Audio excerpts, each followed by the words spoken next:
So, pwede mo wala yan.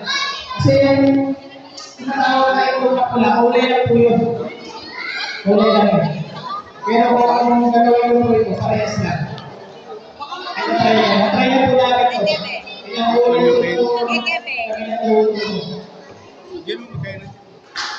Oo, mag-try ko.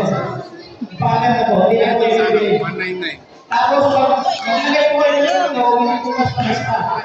Titingnan niyo po muna ba, may basa. Tapos kalagay nyo. Tapos naman kung may tubig na mga ilagay ito, pag lumutan, alam mo na. Sira yun, bugog yun. Ako, pag lumutan, bugog yun. Tapos pag nalagay nyo, bugog din yun. Kasi parang, may mo na yun. Alas na. Alam na yung bugog na yun.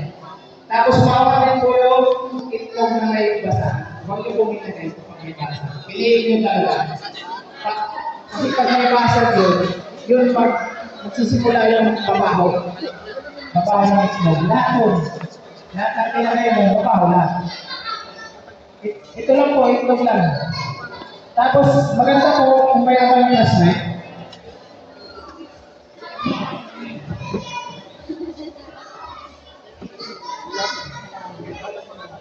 Kung may pasang kayo, kapadali na. Ganun ko. Nakikita nyo kung may pasang dito o wala. Ito, okay to. Okay naman to, wala naman pasang. Nakikita na. Goods siya. Tapos, kung naglagay ko kayo dito, assume ko na nahalog yung asin. Pag nahalog yung asin, ilagay mo na yung itlog. Ay, may itlog na po kung ilagay kahapon. O, baka sabihin yung lumutang kasi asin po yan. Ang itlog po, pag hindi siya bubog, pag nilagyan mo yung asin yung tubig, lumutang. Pag hindi naman sa lumutang, bubog yun talaga.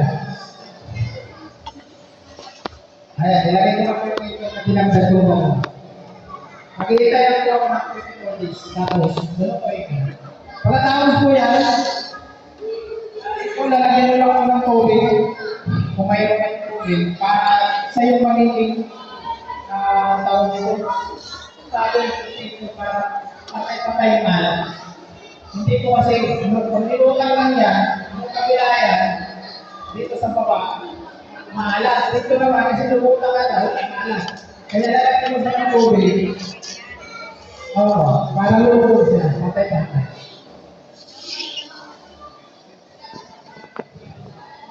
Eh, wala kang tubig, dahil lang yung mga kasi sa iba. Ipan daw.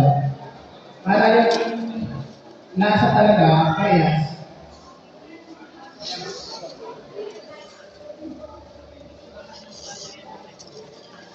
Yan lang po. Tapos, isa mo na, makikita na lang na 24 days.